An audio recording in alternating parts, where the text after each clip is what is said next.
Okay, so we're looking at the areas on the body now that need attention. On the whole, once again, it's not bad, certainly for its age. We've already done windscreen frame repairs. It was rotten on this top corner.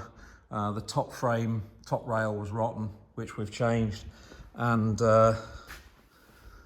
a portion, well, I think we've used repair sections on both uprights. We haven't replaced the entire things. We just cut the pieces out that we wanted to replace, and we've also repaired the corner down here. So that's all done now. We had the pedal box out whilst the steering column was out, or while everything was stripped out in here, and there was something wrong with the pedal box. What was that? Oh, the tang for the return spring on the brake pedal had broken off, so we've replaced that with another. I had a nice used pedal box, so we've replaced that, so that's all good now. Right, so let me show you what's what. So we've been the last couple of days sort of stripping out engine bay to a point where we can give it a clean in here. So we've removed all the ancillaries. We've cut the bulkhead ready for the power brake conversion, and this is all ready now to get a really good clean in here.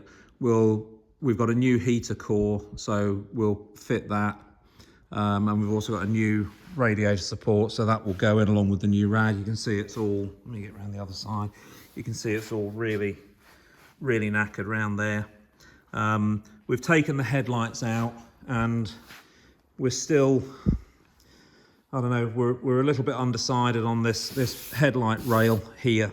There's little, when the paint was on the car, you could see the sort of raised bumps over the headlight support bar, and that's where the metal part is riveted to a fiberglass panel, and they're aluminium rivets which then corrode and expand, and that creates little lumps on the bodywork there.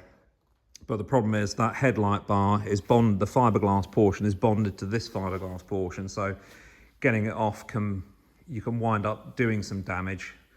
But I think what we're thinking of doing is putting this on our rotisserie and flipping it over, and then grinding the rivets off, and then grinding the fiberglass panel off, which I think will not cause any problems on the outside body skin.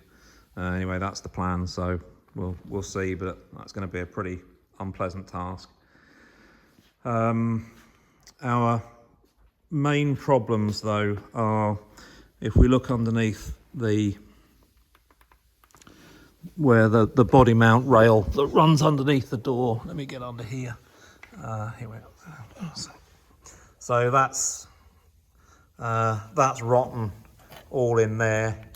You can see that's in pretty bad shape. Well, that's going to be a bit of a job. The rest of it is all right. It's just a bit, pitted, but it's not through. The other side is not as bad, but does still want some work doing. We've got to give the floor pan and everything a really good clean. We're replacing the engine bay wiring looms and the headlight wiring loom. We may replace the dash harness. We're still looking at that, and we're also going to replace the rear wiring loom. I mean, it will probably wind up doing everything, but our main problems are at the rear end. So this is obviously the result of the rear end that it's had, and it's had a replacement rear light panel fitted, which was a proper GM one, but it's been fitted very, very badly. And again, we're sort of still deciding on the best course of action here.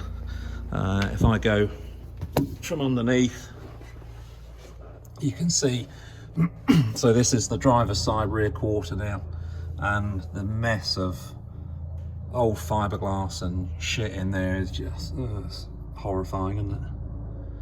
So, and it's like this all the way along. You can see original bonding strip there, but you know, the mess of gumbo and build up there is just, yeah, so I don't know. The trouble is, it looks like some of the damage is on the rear deck itself. If it was just the tail light panel, you say, well, let's just replace the tail light panel, but you know, there's potentially getting into rear deck, tail light panel, left-hand rear wing, well, possibly just left-hand, but possibly both, which is a fairly monstrous undertaking. So I don't know, what we thought we'd do is give it all, get under there and give it all a grind back and see what we're actually left with, and then decide which route we're going to take. But whichever it is, I think it's going to be unpleasant for us and expensive for you, so I guess we're all going to suffer there. Anyway, we shall carry on. I'll do a bit more for you when we get something major, and I'll upload this so you can have a look-see. Take care.